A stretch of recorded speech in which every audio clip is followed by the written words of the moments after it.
Connor McDavid is having a playoff performance for the ages, but is it enough for the Conn Smythe Trophy? Hey everyone, welcome into Off the Post. Rob Wong, joined alongside by Toronto Sun Sports columnist Steve Simmons, Canucks reporter for the Vancouver Sun and the Province, Patrick Johnston, and Postmedia hockey columnist Bruce Garriock. And guys, all of a sudden, the Oilers right back in the Stanley Cup final, down 3-2, heading into game number 6 on Friday night. And all the talk right now is about Connor McDavid with 8 points in his last 2 games and now 42 in these playoffs, just 5 back of tying Wayne Gretzky's record in a single postseason. Bruce, as it stands right now, is Connor McDavid a lock to win the Conn Smythe Trophy regardless of the outcome?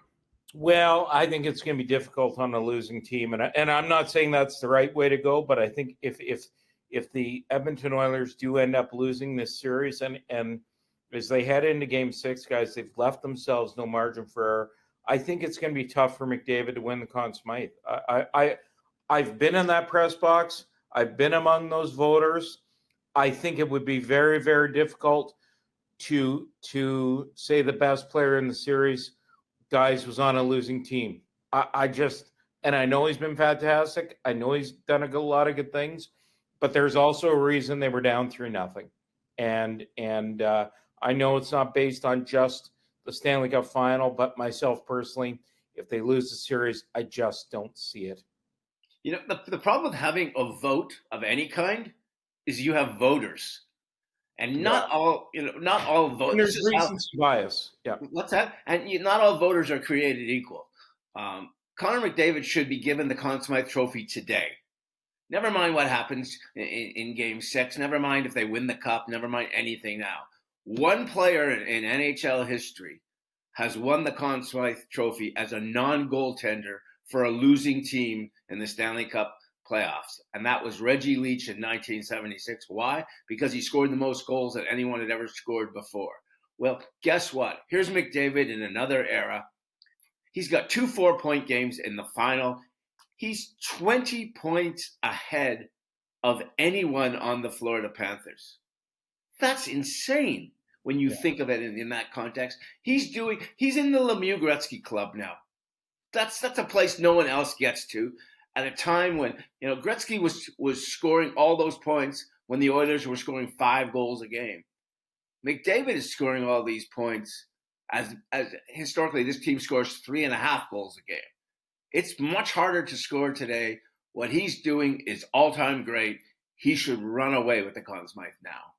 When your headline on the NHL's records website is McDavid adds 4 more points, nears other Gretzky records, I mean, that's exactly what Steve is talking about, is that there's an unprecedented performance here. This is a player who has been playing at just a whole other level. The Oilers wouldn't be where they are without Connor McDavid. It's very clear. They're a good team who's been made great by the greatest player in the game. And absolutely, he should be a winner. I don't know if he will, but he should be. Interrupt for 1 second. Name of players who have scored 4 points in a Stanley Cup final game. Wayne Gretzky, Connor McDavid. Yeah. Name of players who've scored 4 points in 2 Stanley Cup final games. One name, Connor McDavid. Yeah. Ever. All time. History of hockey. Yeah. As Steve lays out, it's very rare for a losing player to win, but what are we looking for? Like, what else do you need to say? We're seeing things we never thought were possible, to be honest.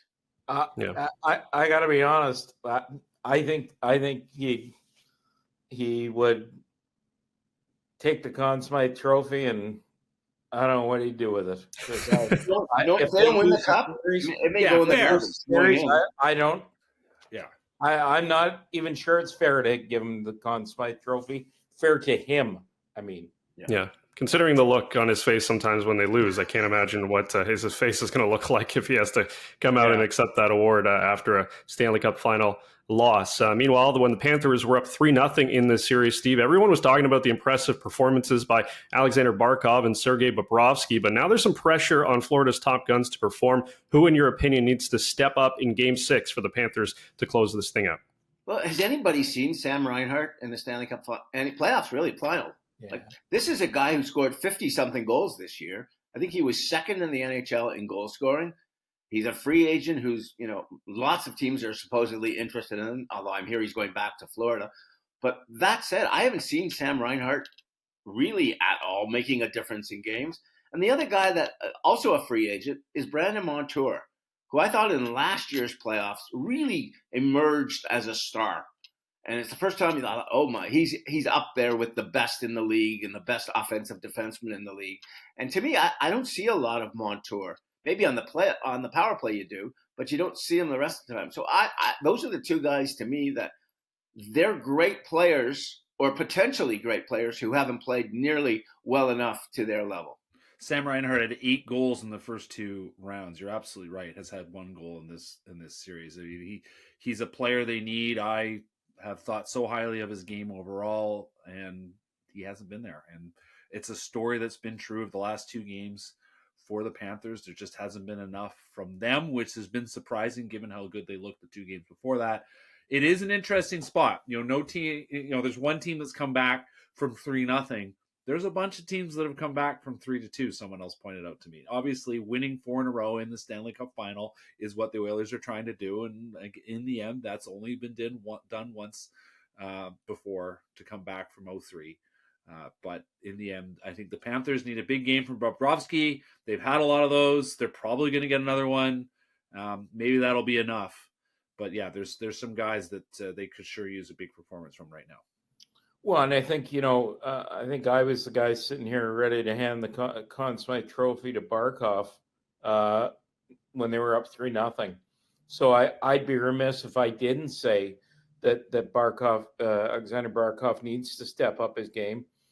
I didn't like what happened with Ekman Larsson at the end of that game on the empty netter. I thought he after Matthew Tkachuk, did everything he could to keep that puck out of the net. Ekman Larsson kind of gave up on the play. And when I speak of Matthew Tkachuk, he's also got to be better in Game 6. You know what, Rob? We could go through their whole roster, and I don't think we'd be wrong on any of them. The one guy, or I'm going to give a little break to Barkov because I just love the way he plays in so many different ways. But the guy that impresses me every night with the Panthers is Carter Verhaeghe. When he scores, when he doesn't score, he just never stops. He's always going. He's always in the right place. He's always in position. I just like the way he plays. And he's the one guy, if I look at that roster and say, who's let you down? He's the one guy I can give a pass to and say he hasn't let me down. Yeah, to Bruce's point, I think if you ask the Panthers personally who they think needs to step up, they would all say every one of us needs to perform better in order to finish this thing off. Meanwhile, we had a flurry of trades go down on a random Wednesday during the Stanley Cup final around the league. Pierre-Luc Dubois now in Washington. But Patrick, I think the most impactful deal we saw was New Jersey finally landing Jacob Markstrom from Calgary. You, of course, saw Markstrom during his time in Vancouver. Could he be the missing piece that takes the Devils to the next level? It's funny. Someone pointed out to me, if everyone was in Ottawa was worried about first goal guys, well, Jacob Markstrom was a guy who gives up a lot of first goals. But on the whole, he's a strong goaltender. And play him behind a quality, competent defense, he's going to do very well. He played very well for the most part in Calgary. He had some bumps, which was the same story as he had in Vancouver. But it's a goaltender who, in the moment, will give you the save you need. And for a team that's been looking for consistency in goal, he should be able to give them that. It took Sheldon Keefe 5 years in Toronto to finally come up with a good goalie somewhere else.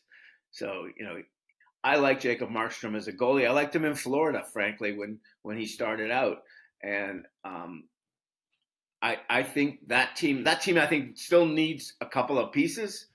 But I like the fact that they have that veteran goalie, the veteran presence in that division, in a very good goaltended division. When you look at who's playing goal, Shesterkin and Sorokin, and there's a lot, Lindgren, there's some great goaltenders in that division.